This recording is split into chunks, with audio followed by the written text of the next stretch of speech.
4 minute और लूंगा। अब आया सिलेक्शन का पेज, ठीक है।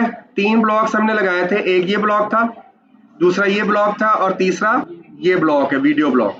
अब ऑब्वियसली अब अगले पार्ट में हम लोग क्या करेंगे कि जब हम लोग एलिमेंटर को यूज करेंगे तो ये जितनी भी जो लेंथ है यानी पेज का जो लेआउट है, हम लोग इसको बआसानी कंट्रोल कर लेंगे कि इसको सिंगल कॉलम होना है, 2 कॉलम, 3 कॉलम, ठीक है ना, कौन सी चीज कितने साइज में होनी चाहिए। जैसे आप यहाँ पे देख रहे हैं वीडियो का साइज बहुत बड़ा है, तो पूरे पेज के ऊपर जो है इसने अपने आप को कवर किया है, ठीक है ना।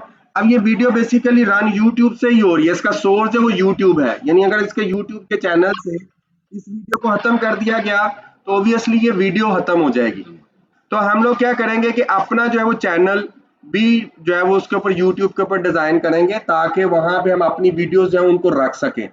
और ऑब्वियसली आप जब अपनी प्रोडक्शन करेंगे तो ऑब्वियसली आप डिफरेंट, मैं आपको बेस बताऊंगा कि आप मुख्तलिफ वीडियोस के जरिए ही अपनी वीडियोस को बना सकते हैं, ठीक है ना। तो डिफरेंट कलेक्शन जो वो आप इकट्ठी करके वहां से वीडियोस भी डिजाइन कर सकते हैं।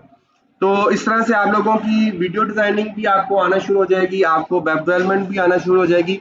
तो इससे बेनिफिट ये होगा कि फाइवर पे, अपवर्क पे जो प्रोजेक्ट्स आ रहे हैं, बहुत सारे प्रोजेक्ट्स आपके पास आते हैं कि यार ये मुझे वीडियो एडिट कर दें, मुझसे वीडियो एडिट नहीं हो रही, या इस वीडियो के ऊपर वॉइस ओवर कर दे, आपने जो आवाज देनी है, तो वो भी बहुत सारे प्रोजेक्ट्स पड़े हैं।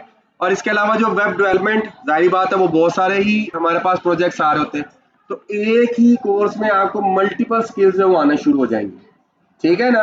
इस तरह से हम लोग जो है वो इमेजेस के हवाले से, उसकी इमेजेस की एडिटिंग के हवाले से भी हम काम करेंगे, और उसको जो है वो हम लोग ऑनलाइन एडिटिंग भी कर सकते हैं, उसको कन्वर्ट भी कर सकते हैं। तो ये सारी चीजें जो है वो साथ साथ जो है वो चलती जाएंगी, ठीक है जी।